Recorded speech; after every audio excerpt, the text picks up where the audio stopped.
Hello and welcome to Goodwill Merchandiser Basics Training. As you've probably heard, Goodwill must aggressively grow its business this year to stay competitive and generate more sales to fund our mission services. To do this, we're updating our merchandising standards to make the shopping experience easier and more pleasant. This video will teach you all about those changes, which everyone in the store will be working together to enact and maintain. You'll learn about colorizing, sizing, ribbonizing, and creating end caps. Let's take a look. Let's start by taking a look at the changes that will affect the entire store. One of the most important updates to Goodwill's merchandising standards is to organize by color as much as possible. The reason for this is because colors are easily recognizable and greatly improve the shopping experience when used correctly to organize products. Let's take a look and see how Goodwill stores will be organized by color. In the fall and winter, colors will be organized from dark to light, starting from the front of the store, working your way to the back.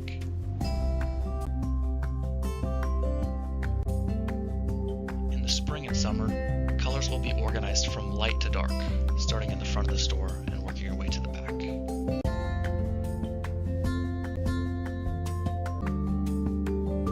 Next, let's take a look at the changes that will affect clothing.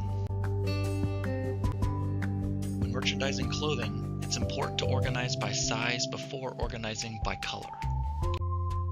To organize clothing by size, a merchandiser must arrange clothing from small to large, starting from the front of the store and working their way to the back. Every category of clothing will be sized in this way. Take a look.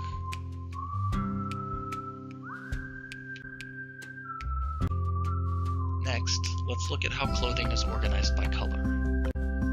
Once a category has been sized, a merchandiser must then organize each size by color. In the spring and summer, each size will go from light to dark, starting at the front of the store and working your way to the back.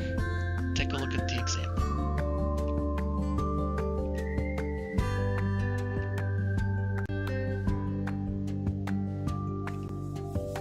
The same is true for fall and winter, except each size will be arranged from dark to light, starting at the front of the store and working your way to the back. Take a look at the example.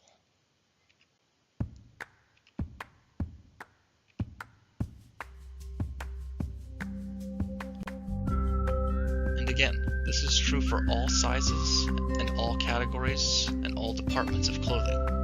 Remember, every size will be arranged from light to dark in the spring and summer, and from dark to light in the fall and winter.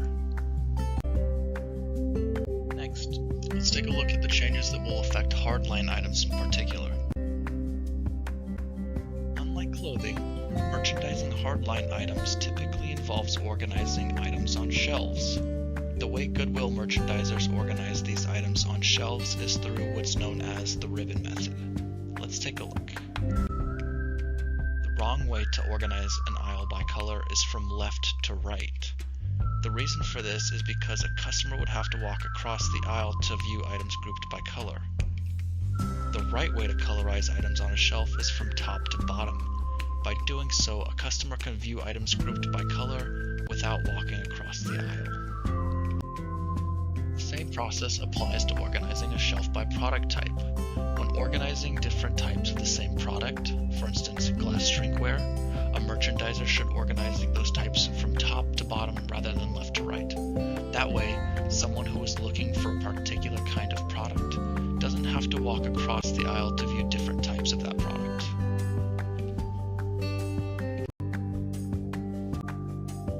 Beyond that, there are just some key points to remember about merchandising hardline items. Purses. Only one bag per hook. Big bags go in the back, and no bags should be touching the floor. Shoes should be separated into men's, women's, kids, and athletics. And boots should always go on the top rack. Glass drinkware should be ribbonized by product categories. For instance, wine glasses, martini glasses, and household drinking glasses. Baskets should include 4 feet of floral merchandise at the end of the fixture. Wood should have heavy items on bottom and non-heavy items on top. Mugs, teacups, bowls, and saucers. Mugs should be hung on hooks. Teacups should be standing upright on the shelf right below the mugs. All boxed sets should be on the bottom shelf. And no fencing should be used in this section. Toys, games, and plush. At least 4 to 8 feet of toys, board games, and plush should be in this section, and there should be fencing in the plush section only to prevent them from falling onto the floor. Linens. All hanging linens should be placed on wooded hangers. Decorative pillows should be placed on the top shelf, and packaged large items should be placed on the bottom shelf. Metals should be ribbonized by product category, for instance coffee pots, thermoses, and decorative. Also, large items should be placed on the bottom shelf. Ceramics. Heavy items should be placed on the bottom shelf, and there should be a minimum of 5 shelves. Pots and pans.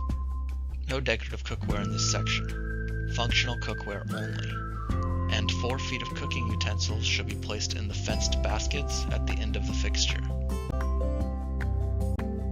Plates.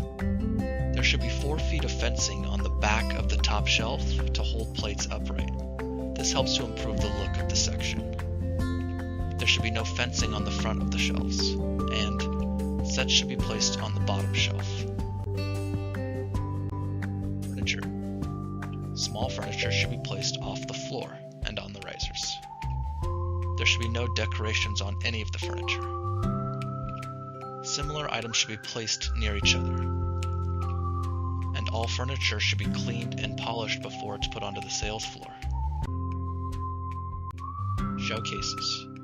There should be no items less than $20 in any showcase. There should be no items on top of a showcase. Showcases should be ribbonized by product category. All tags should be clearly visible, and tissue paper should be stuffed in handbags to add fluff. Last, there's just one more thing merchandisers will need to remember about hardline items: end caps. The 3 big rules when it comes to organizing end caps are: plates and pictures should be standing upright in the back to cover the pegboard. The end cap should be composed of no more than 3 compatible colors, and themed if possible. And everything on the end cap should be top quality. The combined value of all items on the end cap should be greater than $500. Merchandisers will need to restock end caps throughout the day to maintain this standard.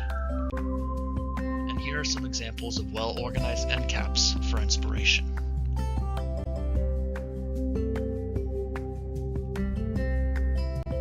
Ready to get started? Your store leaders and district manager will work with you throughout the conversion period to help you master these new merchandising standards. It will take everyone's dedication to maintain them, but this is an essential part of our plan. If you have any questions about the new standards, please ask a manager.